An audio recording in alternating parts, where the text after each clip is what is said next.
Shalom Abracha, que Hachem vous protège, qu'il vous donne la santé, la joie, la prospérité, Be'ezat Hashem. Aujourd'hui, je voudrais vous raconter une très belle histoire.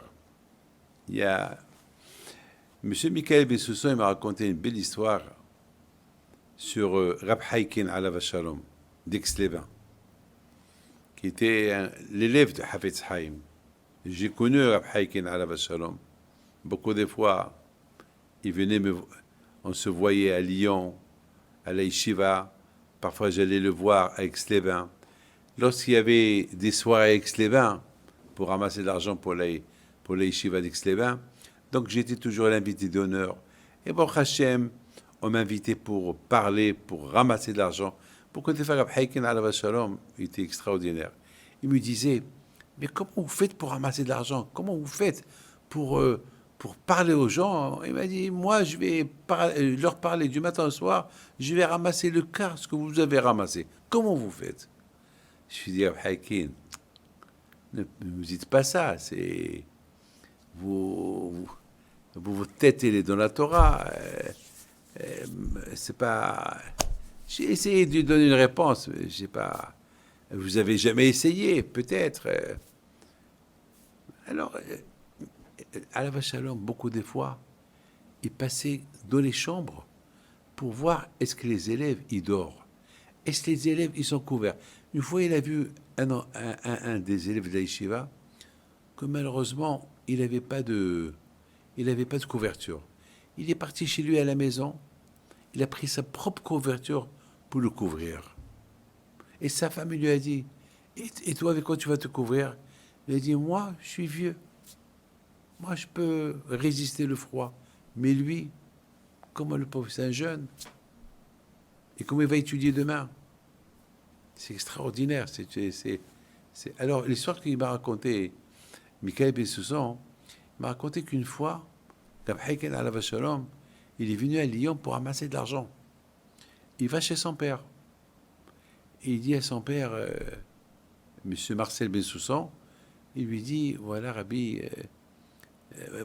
voilà, Monsieur Bessousson, si je suis venu chez vous, c'est parce que on a besoin d'argent, on n'a pas payé ça, et je suis venu à Lyon pour ramasser, on m'a donné votre adresse.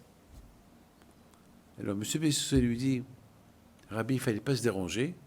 Voilà, je vais vous donner 10 000 francs. Ah, 10 000 francs, c'est beaucoup. Voilà. Mais si vous voulez, je peux prendre le risque et ces 10 000 francs-là, je vais les rendre 50 000 francs ou 60 000 francs. Mais faites-moi confiance. Il a dit, je vous fais confiance. Faites ce que vous voulez. Bien sûr, je préfère que ces 10 000 francs-là, ils deviennent 50 000 francs ou 60 000 francs. Bien sûr. Alors avec ça, on va arranger tous nos problèmes. Et d'accord. Monsieur Bessousson, il est parti, il a loué le Novotel. Il a invité des gens.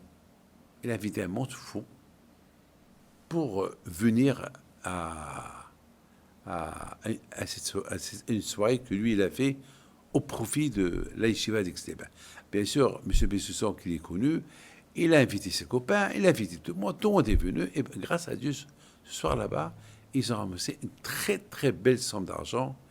Rab Haikin, lorsqu'il a, bien sûr, Rab Haikin, il a envoyé des gens. Si je ne me trompe pas, j'étais là-bas moi aussi. Je commence maintenant à essayer de me rappeler. Je me rappelle, je pense que j'étais là-bas aussi, à cette soirée-là. Bien sûr, Rab Haikin, ce soir-là, il ne pouvait pas venir parce qu'il était fatigué, mais il a envoyé des représentants. Donc, bien sûr, Rab Haikin était tellement content qu'il voulait venir dire merci à M. Bessousson lui-même. Mais voilà, il s'est passé que chaque fois que Rab Haikin est arrivé pour dire merci, M. Bessousson, il se cachait. Et il a dit, je voulais faire la mitzvah, je veux pas qu'il me dit merci. Donc, il a tout fait. Et de temps en temps, Rab Haikin l'appelait par téléphone. Et M. Bessousson, il ne le répondait pas. Ou il répondait, il disait pas c'était lui. Parce qu'il ne voulait pas accepter le mot merci de Rab Haikin.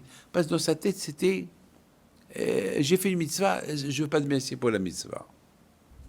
Et l'histoire, elle s'est passée comme ça. Entre-temps, Monsieur Bessusson, il est venu s'installer en Israël. Et un jour, il devait partir à Tel Aviv. Bon, je ne sais pas ce qui s'est passé. Il était obligé de passer par Bnei Brak.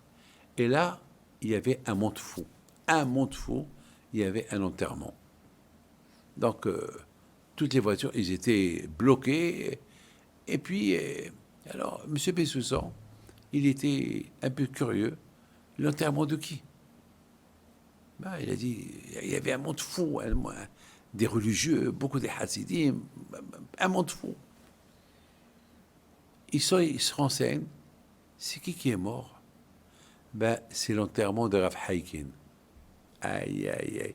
Ça veut dire que Rav Haikin, il n'a pas voulu aller dans l'autre monde sans qu'il lui ait dit merci, sans qu'il le voie. Il n'a pas vu dans sa vie, au moins il se sent vu. Monsieur Marcel Bessusson, il a vu le corps, il a vu le corps qui venait d'arriver de France. Et bien sûr, de l'intérieur du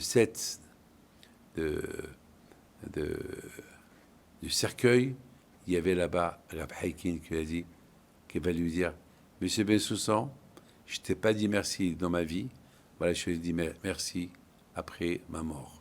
Regardez comment les tzadikim, entre nous, les tzadikim ne sont pas morts, ils sont des vivants. Mais regardez la grandeur. Quelqu'un qui, parce que lorsqu'on fait un service à quelqu'un, il faut être reconnaissant. Rav Haikin, alav shalom, il voulait être reconnaissant. Mais malheureusement, il n'a pas réussi à lui dire merci. Non, il n'a pas dit merci. Hachem, il a fait à ce que M. Bessusson, le même jour, il quitte pour aller à Tel Aviv.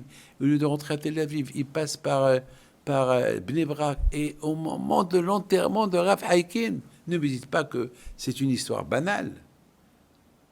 De là, on voit la grandeur des tzadikim. Et lorsque les tzadikim veulent quelque chose, eh ben, ils arrivent juste jusqu'à leur but. Que le Hachem vous protège et que les échos de Rav Haikin, l'élève de Havetz Haïm, soient avec vous. Amen.